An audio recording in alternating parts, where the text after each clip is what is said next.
Hi madam. Hi చెప్పండి. Johnny master గారి గురించి మీరు ఏమనుకుంటున్నారు అసలు? ఆయన గురించి నేనేమనుకుంటా అండి, is a great choreographer in our Telugu film industry. So మధ్యకాలంలో చాలా వార్తలు వింటా ఉన్నాం, కానీ దాని గురించి ఏది నిజమో ఏది అబద్ధమో మనకు క్లారిటీ లేదు. సో క్లారిటీ వచ్చినాక then will speak about this. అది నిజం అబద్ధం కాదన్నప్పుడు ఆయన కెమెరా ముందుకు వచ్చి మాట్లాడారు కదా, ఎస్కేప్ లో ఎందుకున్నాడు? యా, నాకు కూడా డౌట్ వచ్చింది. నలుగురిలోకి వచ్చి మాట్లాడితే ఏం నిజమా ఏం అబద్ధమా అనేది, అది ఎవరు నిజమా ఎవరు అబద్ధమా అనేది తెలుస్తుంది. నా పాయింట్ కూడా అదే. యాక్చువల్గా నేను కూడా దానికోసమే వెయిట్ చేస్తా ఉన్నా. మరి తను బయటకు వస్తే బాగుంటుంది. సో ఆయన వెళ్తే వెళ్ళాడు, ఆయనతో పాటు ఆయన పక్కన ఉన్న కొరియోగ్రాఫర్ 10 మందిని కూడా తీసుకెళ్లి వాళ్ళ ఫోన్లు కూడా ఎందుకు స్విచ్ ఆఫ్ వస్తున్నాయి అంటే వాళ్ళకు కూడా ఏమన్నా దీంట్లో భాగం ఉందా? ఒక ఆర్గనైజేషన్ లో ఉన్నప్పుడు ఎవరైనా సరే అక్కడ దాకా ఎందుకండి? ఫర్ ఎగ్జాంపుల్ ఒక నలుగురు అబ్బాయిలను తీసుకుందాం, బెస్ట్ ఫ్రెండ్స్ని. నలుగురిలో ఒకటి తప్పు చేసినా ఎక్కడికన్నా పోయినా సరే ముగ్గురిని పట్టుకొని పీడిస్తాం, అడుగుతారు. సో ఖచ్చితంగా మరి ఆ ఛాన్స్ వస్తుంది కాబట్టి మేబీ ఆ ఛాన్స్ వస్తుందనే మేబీ తను తీసుకెళ్ళొచ్చేమో, ఎక్కడ చెప్పొద్దు అని మేబీ ఏమన్నా చెప్పుంటాడేమో. ఇంకోటి, ఆయన ప్రెసిడెంట్ పదవిలో లేనప్పుడు కార్డు విలువ వచ్చి 2 లక్షలు. ఓకే, ఆయన ప్రెసిడెంట్ అయిన తర్వాత 4 లక్షలు అయింది. నాకు దీని గురించి అంత ఐడియా లేదండి. తెలీదు. ఓకే, సరే. ఒక అమ్మాయి మీద ఇలా జరిగింది కదా, అమ్మాయిగా మీరు ఏమనుకుంటున్నారు? సో మీరు పర్టికులర్ గా అమ్మాయి అనే అనకండి, అబ్బాయి అయినా సరే ఖచ్చితంగా గట్టి ఏమంటారు, వీళ్ళ కోసం కూడా మంచి మంచి చట్టాలు అనేవి తీసుకురావాలని నేను కోరుకుంటా. అమ్మాయికనే నేను సపోర్ట్ చేయను, అబ్బాయి కూడా నేను చేస్తా. కాకపోతే ఏంటంటే ఈ అమ్మాయిది పర్టికులర్గా చూసుకుంటే, ఈ అమ్మాయి కేసు పెట్టింది అండ్ సెక్షువల్గా అబ్యూజ్ చేసినట్టుగా. అండ్ ఇంకోటి ఏంటి, నన్ను వేధిస్తున్నాడు, నన్ను కొడుతున్నాడు అని చెప్పేసి తిని చెప్పడం జరిగింది అండ్ కేసు పెట్టడం కూడా జరిగింది. కాబట్టి లెట్స్ సీ, చూద్దాం మరి దీనికి ఎలాంటి న్యాయం జరుగుతుందో ఏంటో. ఇలాంటి ఎన్ని తీసుకొచ్చినా సరే రోజు రోజుకి జరుగుతూనే ఉంటున్నాయి కదా. అవును, అంటే మీరు ఇక్కడ చూసుకోవచ్చు, స్ట్రాంగ్ చట్టం అనేది ఇక్కడ ఏం లేదు. చాలా జరుగుతున్నాయి సొసైటీలో, చూస్తూనే ఉన్నాం.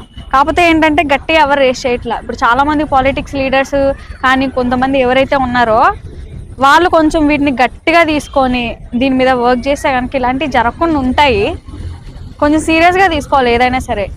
అంటే అలాంటి సీఎం లేడంటారా? అలాంటి సీఎం లేడంటారా అంటే ఉన్నారు, కొంతమంది ఉన్నారు, పేర్లు ఎందుకు నేను చెప్పను. కాకపోతే ఏంటంటే కొంచెం గట్టిగానే ఏదైనా సరే కొంచెం గట్టిగా ఇంపాక్ట్ ఉండాలి వాళ్ళది కూడా. ఎందుకంటే వాళ్ళు ఎందుకు జనాలు ఎంచుకుంది ఎందుకు వాళ్ళని, ఇలాంటి సమయంలో యూజ్ అవుతారనే కదా. సో చూద్దాం మరి. పథకంలో ఉండి వీళ్ళు కూడా వాళ్ళకి సపోర్ట్ చేస్తున్నారా? అందుకనే ఎవరు కూడా ఇలా కొన్ని చోట్ల, అంటే నాకు దీని గురించి అంత ఐడియా లేదు, కానీ కొన్ని చోట్ల అయితే జరుగుతుందండి. వెనక సైడ్ జరగాల్సినవి జరుగుతూనే ఉంటాయి. కాకపోతే ముందు జనాల ముందు ఏం కనిపిస్తుందా అన్నది పాయింట్ కదా మనకి. జనాలు ఏం మాట్లాడుకుంటున్నారు, వాళ్ళ నోట్లో ఏమి నాంచుతుంది అన్నదే మనకి పాయింట్ ఇక్కడ. యా, చాలా మంది ఏమంటున్నారంటే జానీ మాస్టర్ గారి విషయంలో ఈ అమ్మాయి బయటపడింది, ఇలాంటి అమ్మాయిలు ఇంకా చాలా మంది ఉన్నారు. ఆబ్వియస్లీ ఉంటారు, చాలా మంది ఉంటారు. వాళ్ళు కూడా మేబీ వాళ్ళకి నిజంగా ఒకవేళ ఇలాంటి వాటిని ఎదుర్కొని ఉంటే, ఇప్పుడు ఈ అమ్మాయిని ఇన్స్పైర్ గా తీసుకొని వాళ్ళు కూడా చెప్తే ఇంకా ఇంకా ఇంకా ఇంకా బయటకు వస్తాయి. అండ్ ఇలాంటి అంటే అంటారు కదా, దేశానికి పట్టిన చీడ పురుగు పోయినట్టుగా ఇలాంటి వాటికి ఎవరైతే మెయిన్ గా ఉన్నారో వాళ్ళందరూ బయటకు వస్తేనే కదా ఒక ఇండస్ట్రీ అనేది మళ్ళీ రీగ్రోత్ అయ్యి మంచిగా ఉంటుంది, గ్రీనరీగా. జానీ మాస్టర్ గారు ఏమన్నారంటే, నేను కానీ ఇలా బయటపడితే ఆ వెనకమాల చాలా మంది పెద్దవాళ్ళు ఉన్నారు, వాళ్ళందరి పేర్లు కూడా బయట పెడతాను అన్నారు. అంటే ఎలాంటి వాళ్ళు? అరే, నువ్వు నిజంగా తప్పు చేయకుండా ఉంటే నువ్వు బయటకు రా, మాట్లాడు. నువ్వు తప్పు చేయలేదే అనుకో, బయటికి రా, చెప్పు. అందులో ఏముంది?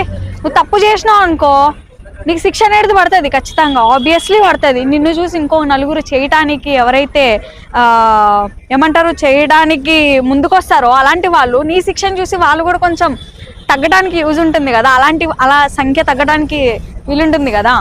ఆబ్వియస్లీ ఇంకా ఎలాంటిది వచ్చినా ఆయన ఇప్పుడు నిజం ఒప్పుకోపోయినా పడాల్సింది ఖచ్చితంగా పడుతూనే ఉంటుంది కాబట్టి. సో అదేదో తీసుకునే యాక్షన్ కొంచెం గట్టిగా తీసుకుంటే ఇలాంటి వాళ్ళ నుంచి కొంచెం మనం తగ్గుతుంది, అలాంటి వాళ్ళ రేషియో అనేది తగ్గుతుంది కొంచెం. యా, చాలా మంది ఎస్కేప్ అయిపోయారు అంటున్నారు కదా, కానీ ఆయన వేరే షూట్ లో అవుట్ ఆఫ్ లో ఉన్నారు, అందుకే ఫోన్ అయితే స్విచ్ ఆఫ్ వస్తుందని చాలా మంది అంటున్నారు కొంతమంది. కానీ రెస్పాన్స్ అయితే ఇండస్ట్రీ దాంట్లో తెలిసింది కదా కంపల్సరీ ఆయన ఖచ్చితంగా. ఎక్కడికి. అవును. సో అక్కడైతే ఏమీ లేదు. మార్నింగ్ మేము వెళ్ళాము అక్కడికి, ఓకే. వాళ్ళతో మాట్లాడితే వాళ్ళు ఏం చెప్పారంటే మాకు సంబంధించి అయితే ఎక్కడికి కూడా వెళ్ళలేదు, సో మాకు కూడా తెలియట్లేదు, మేము కూడా డైల్ చేస్తున్నాం. ఆయన పర్సనల్ నెంబర్ 6649 ఏదైతే ఉందో దానికి కూడా డైల్ చేయడం అయితే జరిగింది. ఓకే. సో దానికి కూడా అందుబాటులో రాలేదు. వాళ్ళ మిస్సెస్ ఫోన్ చేస్తే ఫోన్ ఎత్తట్లేదు. సో ఖచ్చితంగా మీకు ఏంటి అర్థమైపోయి ఉండాలి కదా మరి, ఎవరు తప్పు చేసిండ్రు ఎవరు తప్పు చేయలేదు అని చెప్పేసి క్లియర్గా కళ్ళకు కట్టినట్టుగానే కనిపిస్తుంది కదా. ఇప్పుడు నిజంగా నువ్వు తప్పు చేయలేదంటే నువ్వు రా, నలుగురిలో మాట్లాడు, నలుగురిలో ఉండు, నేను తప్పు చేయలేదని ప్రూవ్ చేసుకో. నువ్వు నిజంగా ఫోన్లు స్విచ్ ఆఫ్ చేసి ఎవరి కమ్యూనికేషన్ లేకుండా ఉంటే ఆబ్వియస్లీ జనాలు అలానే అనుకుంటారు. ఇది ఫస్ట్ టైం కాదు కదా, ఇది రెండోసారి జానీ మాస్టర్ గారికి ఇలా జరుగుతాం. లాస్ట్ టైం ఆల్రెడీ 2007లో ఓకే ఇలాగే ఒక అమ్మాయి విషయంలో జరిగింది. ఓకే. సో ఆయనే మైక్ పట్టుకొని మాట్లాడటం జరిగింది. ఓకే. సో ఇది నిజమని ప్రూఫ్ చూపిస్తే నేను కొరియోగ్రాఫ్ గా నేను రిజైన్ చేసి వెళ్ళిపోతాను. ఓకే. నిజమని ప్రూఫ్ చూపిస్తే ఏంటంటే ఇప్పుడు ఒక అమ్మాయి బయటకు వచ్చి మాట్లాడు, నేను ఇప్పటికే చెప్తున్నా చూపించింది, మరి నువ్వెందుకు తాక్కొని ఉన్నావు? 6 నెలలు జైల్లో ఉన్నాడు, బెయిల్ మీద బయటకు వచ్చాడు. నేను ఇప్పుడు గురించి చెప్తున్నా. అసలు ఇంకా ఇప్పుడు అదే అంటున్నా, ఇప్పుడు అలాంటి రెస్పాండ్ కూడా అవ్వలేదు కదా నువ్వు కనీసం. మరి దానికి అర్థం ఏంటి? తప్పు చేసావనే కదా. సో ఇప్పటికైనా నువ్వు నిజంగా తప్పు చేశానని ఒప్పేసుకో. ఎందుకంటే ఎవరు చూడట్లేదని మాత్రం నువ్వు అనుకోకు. God will sees each and everything. Thank you so much.